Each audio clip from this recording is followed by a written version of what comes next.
How could you let Brandon miss for $50? I know. What's going on? I got in his way, I guess. 51-yarder was like, that's easy money, right? Like when the 51-yarders become easy, yeah. I know. Shoot. Have you seen a guy start his career this consistently from this far of a distance? No. I don't think anybody probably has. He's just been super consistent, and like we've talked about, I don't think there's really a range for him. I was going to say but I don't think there's ever going to be a range for him. It's just, do we want to kick it from whatever distance, knowing the cost of a miss is field position. So, on the miss, because there's probably questions about it. Situationally, we looked at it and we do it again. It was either call a timeout or just use our bleed field goal. And we talked about that on first down if we got to that situation. I talked about it with Coach, and I said, hey, Coach, if we get to it, we don't need a timeout. Just keep it in a normal rhythm. I'll have, anger, just bleed it down a few extra seconds. We snapped it at 2, which is right on the money. We've actually had quite a few of those situations before. So you could make a case both ways, for and against, calling a timeout or not calling a timeout. We felt staying in rhythm was the best thing for us, and not allowing them to get their best field goal block call, and not icing our own kicker. So, we had a good discussion about the makes and the misses this morning, and felt good about it. Clarence and Austin. Yeah, so even in hindsight, you don't think you should have called a timeout there? Even in hindsight, we talked about the pluses of calling a timeout and the pluses of not calling a timeout, and the minuses with it. And I don't think we would have called a timeout again in hindsight. What about punting there? Yeah, I think we'd kick that again. Just based on Brandon's success, ball was at the 33-yard line. You probably want to take a delay game and move back a little bit, but I think in hindsight, I would imagine 100% we'd kick that field goal again.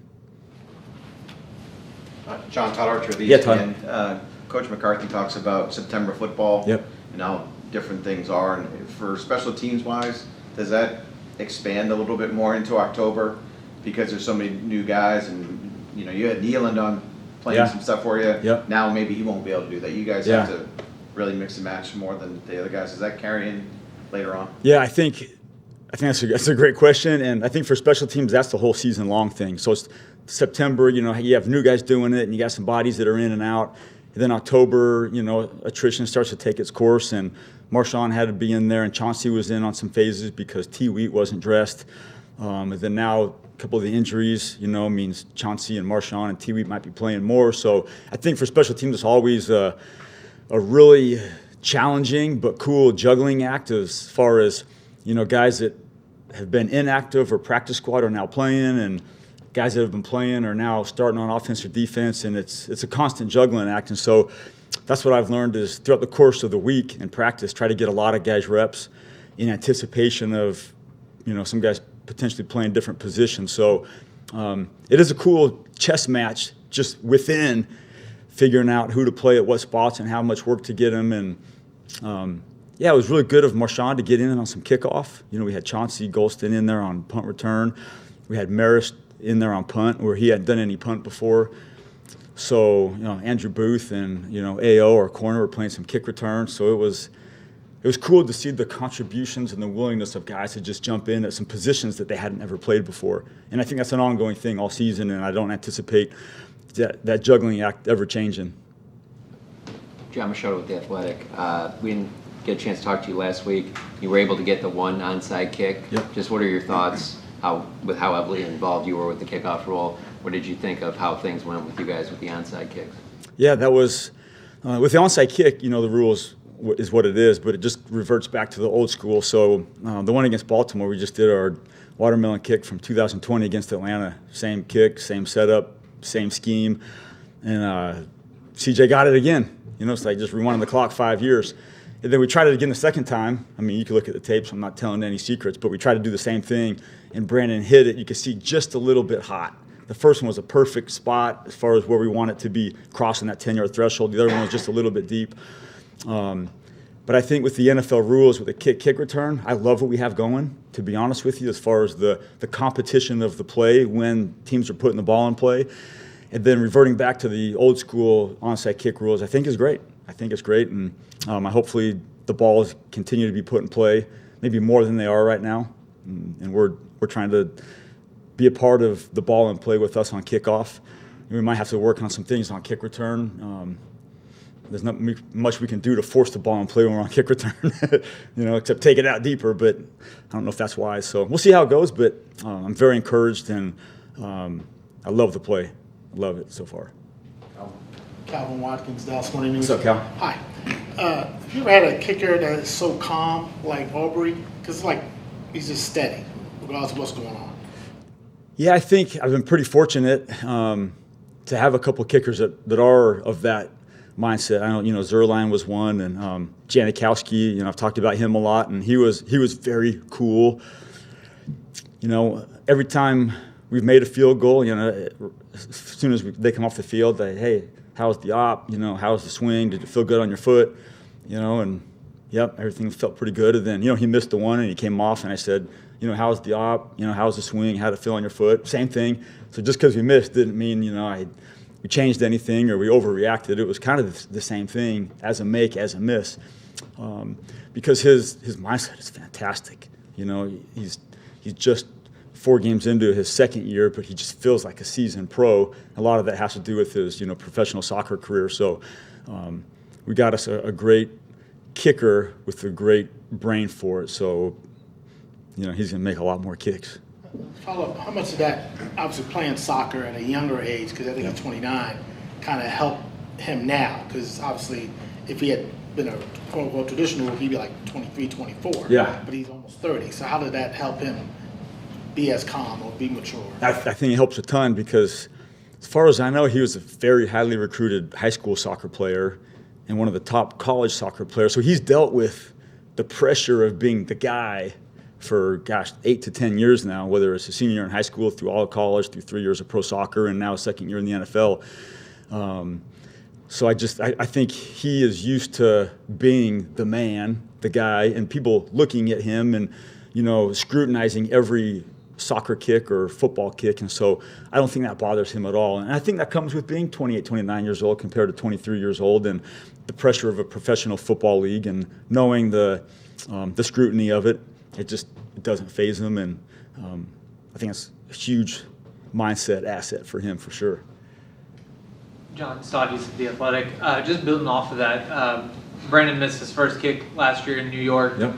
Had a fine season after that. Just how do you see his process afterwards? Just his demeanor, or is there anything else that kind of goes into how he rebounds from those things? Yeah, I think it's great to go back to last year and his very first kick attempt in the regular season as an NFL kicker. He missed a PAT, at the Giants. And so what a great story and the ability to rebound from it. And I just don't think we really need to discuss the miss any further because I think he's going to be absolutely fine. And the more we talk about it, the more it seems like it's a big deal. But obviously you got to make every kick. And, we last year at Washington, the first one he missed got blocked, so it's not a miss. And then the second one he hit the upright. Then late in the game, we throw him back out there for a 50-something yarder, and he pipes it. So there's a lot of good information on him as far as being able to recover from a miss. The Giants PAT, and he went on a 30-something kick streak, and then the Washington miss, and then dating back to last year, it was, 13, 14, 15 in a row. So I don't want to say this, but every once in a while, a loss for the team or a missed kick for the kicker is not a bad thing, because it tightens you up and lets everybody know if you're worthy of fighting back. And then on the kickoff return, your second returner, are you still kind of evaluating options in that next to Turpin, or how are you kind of viewing that moving forward into October? Yeah, that's a lot of moving pieces. So with Turp back there, obviously it's Wanye, Deuce can do it, Rico can do it, Malik Davis can do it when he's active. But I think how we set up the back end has a lot to do with what we've evaluated on opponent kickoff film. And we saw the Giants just, hitting deep balls, so we didn't anticipate many chances. So we'll mess with our lineup, whether we split them early, we split them late, we keep them together. I think it has a lot to do with game planning an opponent kickoff and their intent. And so, we're actually looking at that right now. Monday afternoon is our Cowboys kickoff return game planning. So as soon as I break from here, we'll be on it, and I'll have an answer for you next Monday why we decided to do what we did. But I don't got one yet. Nick Harris, Forward Star Telegram. Mike McCarthy was talking about Marshawn Nealon taking on a little bit more special teams responsibilities than usual for a rookie. And from your experience and what he's done since he's been here taking on those responsibilities, how do you kind of anticipate him translating that to the defensive side of the ball? Yeah, good one. So all OTAs and all training camp, we had Marshawn practicing all 4 phases of special teams. And then the devastating Sam Williams injury happened. And immediately when that happened, Marshawn went from all training special teams to immediately off special teams for 4, 5, 6 weeks. And then some things happened on the defensive line rotation. So, coach said, hey, get Marshawn back in there and see what phase fits for him. And I thought kickoff would be the best starting point for him. So we got him back in there and put him on kickoff. And I said, hey, just use your D-line moves, man. Just think of yourself as a pass rusher, versus the blocker and go get it. Put you to the kick side or the back side and we'll kick it to you or you're away from you and go get it, without overcomplicating it. He's a good football player, man. I think he could do a lot more if his role entailed on special teams, but his role has steered obviously more towards defense. But he's just a natural football player, super willing guy. So getting him on the kickoff was not pulling any teeth. It's actually trying to say, hey, man, I'd like to get you on more, but your defensive role is suggesting otherwise because he wants to do everything. But I think as the season goes, his role on special teams will be dependent on the health of our D-line, which right now is a little bit banged up. So same thing with Chauncey Golston. He's just such an underrated player for us on special teams that whenever we need him, we can put him at anything. And for a big, long, tall, 3-tech, 5-tech, he's really a good special teams guy. So we're fortunate to have a couple of defensive linemen that can fill in when needed because we've needed them, for a couple of games this season that might not have been noticed, to everybody else. Joe Hoyt, All City Dallas, kind of building off that question. Nealon, 6'3", 270, obviously made an impressive play. Under the new kickoff rules, how much more flexibility does it give you in your juggling act to be able to throw defensive linemen in there and just go do pass rush moves, kind of like you said? Yeah, I think with the new kickoff, it's kind of custom made a little bit more for him because you don't have to go 35 yards of running to get to where you're already at, 25 yards of running. So they can just, it's like a defensive snap. I'm just in my stance, and as soon as the ball gets snapped, as soon as the ball gets caught, I go, and I got somebody 5 yards away from me like an offensive tackle. So we try to just equate it to their strengths from the offensive or defensive position and, put them in those positions and use those moves. DeMarvion Overshawn, we played him only on kickoff last week because he's got a little bit bigger defensive load. And he kind of did the same thing on kickoff that he did on defense, which you can go watch the tape and see what you think. But, trying to make it like it is a little bit like an offensive and defensive play. So when you're on kickoff, think of it like a defensive play with the penetrators and the second-level cover guys. And then on, kick return, it's a little bit of the, the hands inside and steering and preventing the restriction as the ball goes one way or the other. So we're trying to look at equating it to that because that's really what it's becoming, which I think is fantastic because let's cut out the 25 yards of running. Let's just get right to it. And we'll finish up with Dave. Well, true. Yeah. Dave Loffberg, 105.3 The Fan. Talking about Aubrey's demeanor and calm, and isn't that almost by definition a kicker has to be that way? And have you ever had an emotional or high-strung guy? Yeah, I think they have to be that way, but I think the weeding out process kind of gets them to that point. If you're really high-strung or, you let the last one affect the next one, you're probably not going to get there anyways.